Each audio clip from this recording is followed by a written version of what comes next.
Hello friends, Tanvi learning YouTube channel में आपका स्वागत है। और हमारा आज का वीडियो क्विक रिवीजन है पेपर फोर्थ का, एजुकेशनल गाइडेंस एंड काउंसलिंग का। हमारा आज का पहला क्वेश्चन है, प्रक्षेपण तकनीक का उदाहरण है। यहाँ पर हमारा राइट ऑप्शन डी हो जाएगा, उपरोक्त सभी। प्रक्षेपण तकनीक मीन्स प्रोजेक्टिव टेक्निक।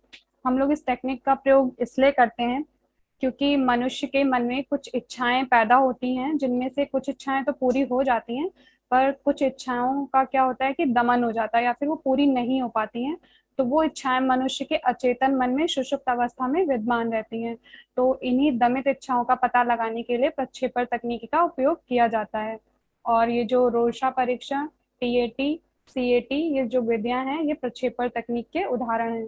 यहाँ पर टीएटी का फुल फॉर्म जो होगा वो होगा थीमेटिक एपरसेप्शन टेस्ट, और यहाँ पर सीएटी का फुल फॉर्म है चिल्ड्रन एपरसेप्शन टेस्ट। तो ये आप लोग याद रखिएगा क्योंकि इसका फुल फॉर्म भी आपसे पूछा जा सकता है। हमारा नेक्स्ट क्वेश्चन है, व्यक्तित्व जन्मजात और अर्जित प्रवृत्तियों का योग है, यह परिभाषा दी है। यहाँ पर हमारा राइट ऑप्शन बी हो जाएगा, वैलेंटाइन ने। ये परिभाषा वैलेंटाइन ने दी है।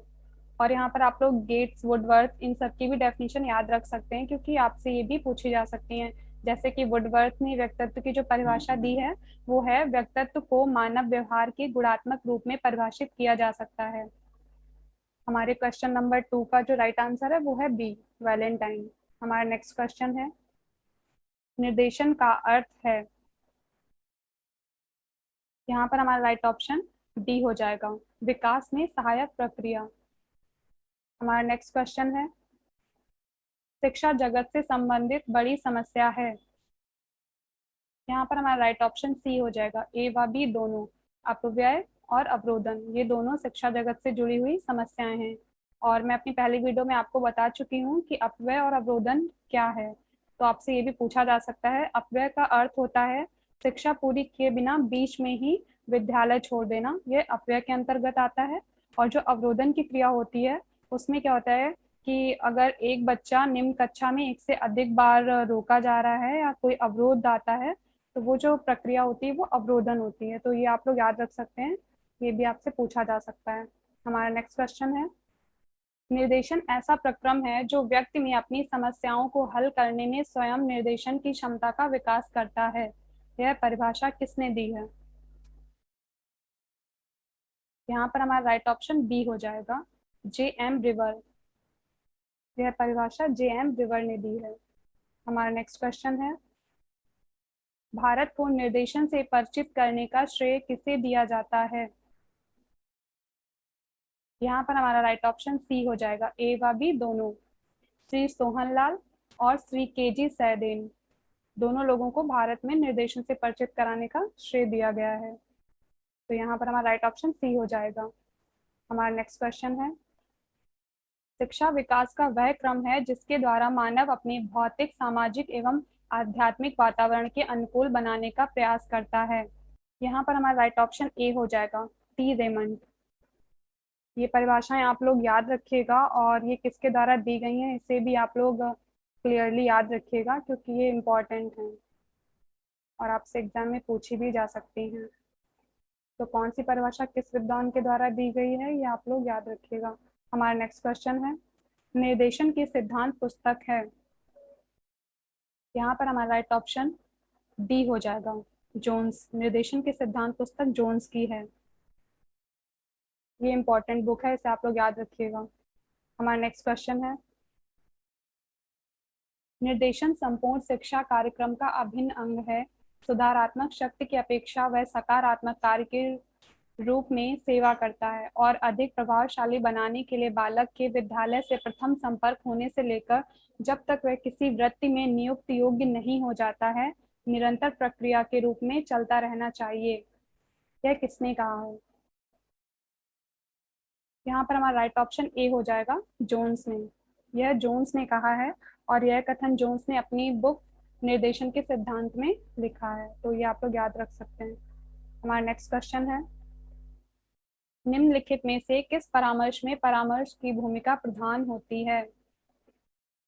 यहाँ पर हमारा राइट ऑप्शन बी हो जाएगा, निदेशात्मक परामर्श।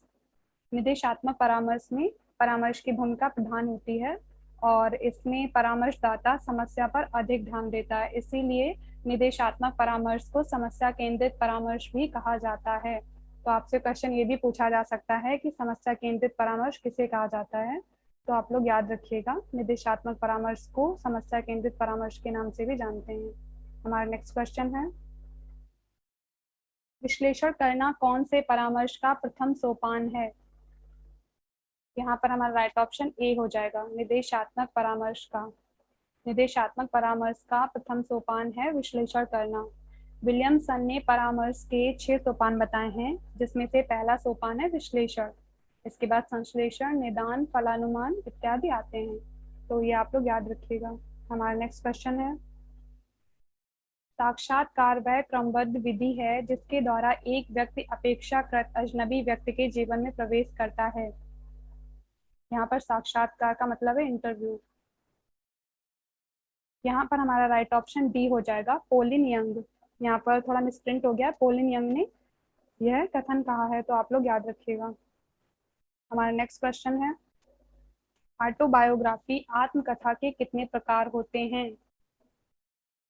यहाँ पर हमारा राइट ऑप्शन हो जाएगा बी, आत्मकथा के 3 प्रकार होते हैं, जिनमें से पहला होता है अनिर्देशित, दूसरा होता है निर्देशित और तीसरा होता है मिश्रित आत्मकथा। हमारा नेक्स्ट क्वेश्चन है, निम्नलिखित में व्यक्तिव्रत अध्ययन का प्रकार है? यहाँ पर हमारा राइट ऑप्शन ए हो जाएगा, व्यक्तिव्रत अध्ययन का जो प्रकार होता है वो है यहाँ पर औपचारिक अध्ययन, और तीनों ऑप्शन गलत हैं, क्योंकि व्यक्तिगत अध्ययन 2 प्रकार के होते हैं, औपचारिक और अनौपचारिक।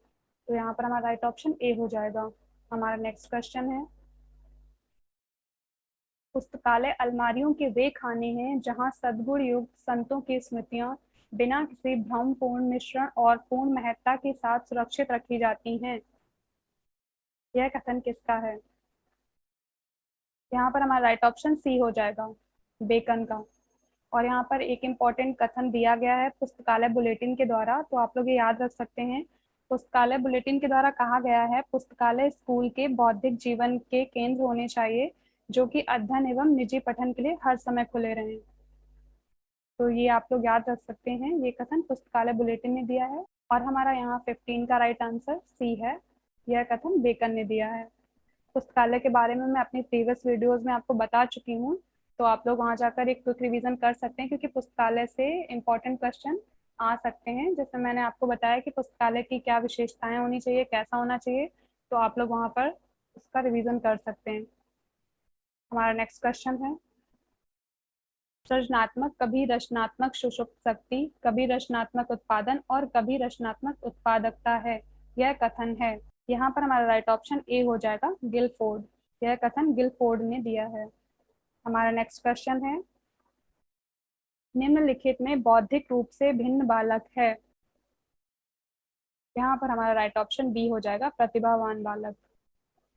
हमारा नेक्स्ट क्वेश्चन है, अनुवर्ती क्रिया में प्रयुक्त होने वाली प्रविधि नहीं है? यहाँ पर हमारा राइट ऑप्शन हो जाएगा भाषण। यह अनुवर्ती क्रिया में प्रयुक्त होने वाली विधियों में नहीं आता है।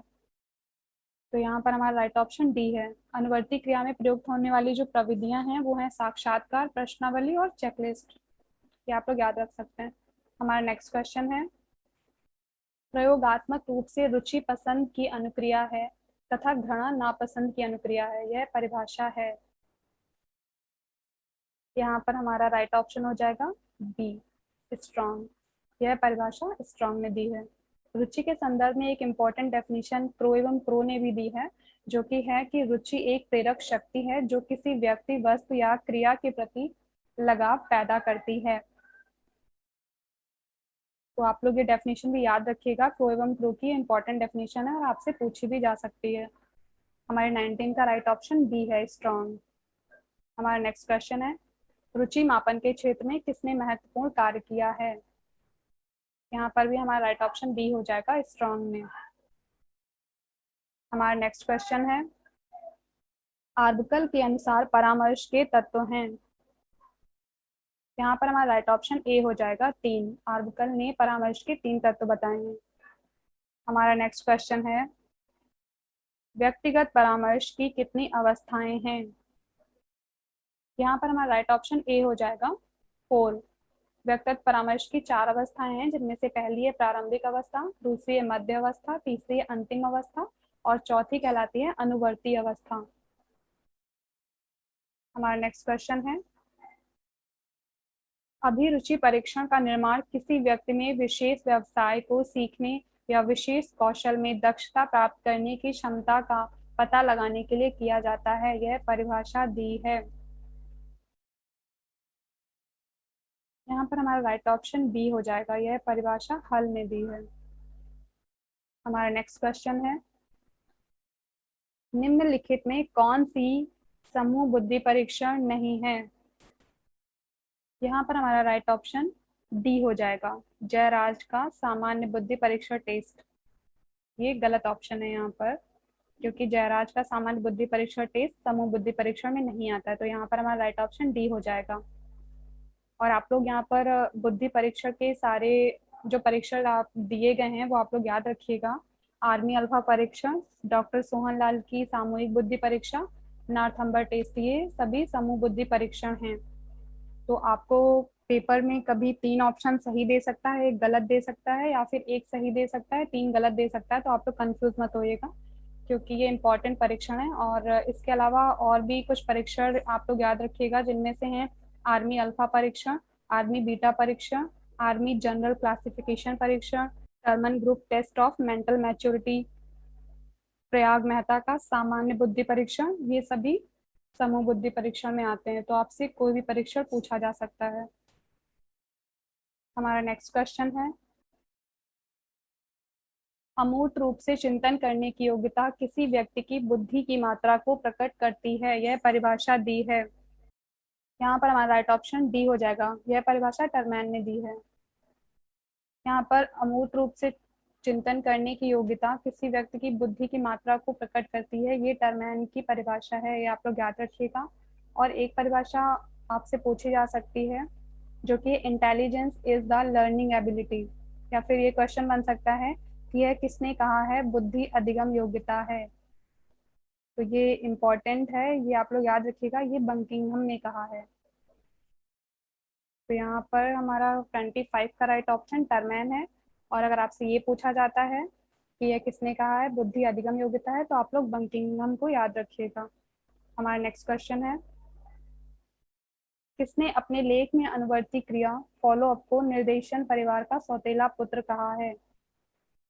यहाँ पर हमारा राइट ऑप्शन सी हो जाएगा, जॉर्ज ई मायर्स ने। यहाँ पर हमारा राइट ऑप्शन सी हो जाएगा। हमारा नेक्स्ट क्वेश्चन है, TAT का पूर्ण रूप है।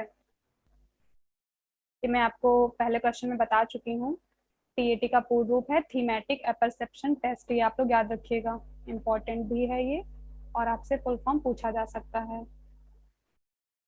हमारा नेक्स्ट क्वेश्चन है, रोशा विधि का निर्माण किसने किया। यहाँ पर हमारा राइट ऑप्शन डी हो जाएगा, हरमन रोशा। हरमन रोशा ने रोशा विधि का निर्माण किया है।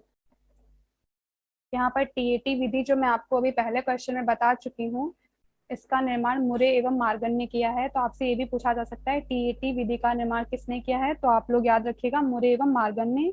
हमारा नेक्स्ट क्वेश्चन है, स्केलोग्राम विधि का प्रतिपादन किसने किया। यहाँ पर हमारा राइट ऑप्शन सी हो जाएगा, गटमैन। हमारा नेक्स्ट क्वेश्चन है, कागज पेंसिल परीक्षण किस विधि का दूसरा नाम है। यहाँ पर हमारा राइट ऑप्शन बी हो जाएगा, प्रश्नावली विधि का। हमारा नेक्स्ट क्वेश्चन है, कैरेक्टर एवं पर्सनैलिटी पुस्तक के लेखक हैं। यहाँ पर हमारा राइट ऑप्शन बी हो जाएगा, कोलिंस। हमारा नेक्स्ट क्वेश्चन है, व्यक्तित्व के शील गुण सिद्धांत को किसने दिया। यहाँ पर हमारा राइट ऑप्शन बी हो जाएगा, कैटल ने। हमारा नेक्स्ट क्वेश्चन है, सर्वप्रथम बुद्धि परीक्षा का निर्माण कब हुआ था।